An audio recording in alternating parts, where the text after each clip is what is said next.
La politique d'achat est une composante essentielle de la gestion d'une organisation. Les crises successives, pandémies, inflation galopante, ont replacé les achats au centre des préoccupations. Ils demeurent cependant perçus comme une contrainte. Voyons ensemble comment faire de sa politique d'achat un levier stratégique majeur. On peut citer 3 difficultés principales dans la gestion des achats. La collecte et la centralisation des informations dans les organisations, notamment si elles sont multisites, car il est difficile de consolider les informations sur les commandes et les fournisseurs. Cette dispersion complique la prise de décision éclairée et entraîne souvent des doublons ou des achats non optimisés. La politique d'achat est vue comme une règle stricte, imposée sans réelle valeur ajoutée, ce qui la rend intrusive aux yeux des équipes opérationnelles. Elle est perçue comme un frein à l'autonomie et à la flexibilité dans la gestion quotidienne des besoins. L'augmentation des coûts de l'énergie, des denrées alimentaires ou encore les difficultés d'approvisionnement liées aux crises successives ont exacerbé les tensions sur la gestion des achats, obligeant les organisations à être réactives, ce qui n'est pas toujours compatible avec une politique d'achat rigoureuse et optimisée.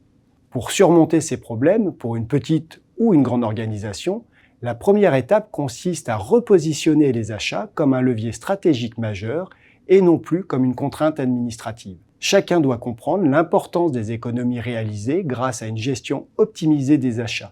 Cela passe par une meilleure communication interne sur les objectifs et les bénéfices de cette politique.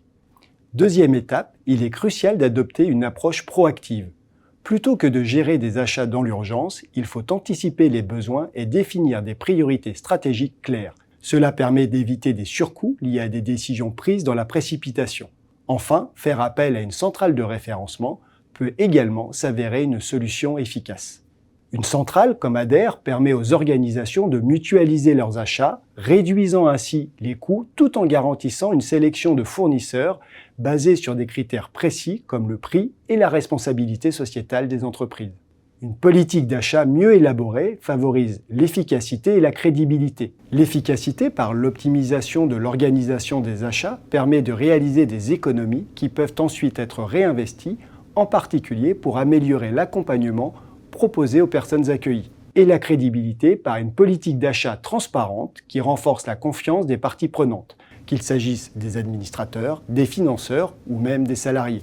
Cela instaure un climat de confiance qui favorise l'engagement de chacun. Il y a également la possibilité de mettre en place des pratiques d'achat responsables devenues aujourd'hui indispensables pour répondre aux attentes croissantes des parties prenantes. Personnes accompagnées, partenaires ou financeurs, tout en contribuant à un impact positif sur la société et l'environnement. Une centrale comme ADER, qui intègre des critères RSE dans la sélection des fournisseurs, comme l'approvisionnement local, la réduction de l'empreinte carbone, le respect du droit des travailleurs, s'assure ainsi que ses partenaires respectent des normes éthiques et environnementales élevées. En conclusion, faire de ces achats un levier stratégique est un enjeu majeur pour chaque organisation. Une politique d'achat optimisée permet non seulement de réaliser des économies, mais aussi d'améliorer la qualité de l'accompagnement des personnes accueillies, tout en ayant un impact positif sur la société. Merci et à bientôt.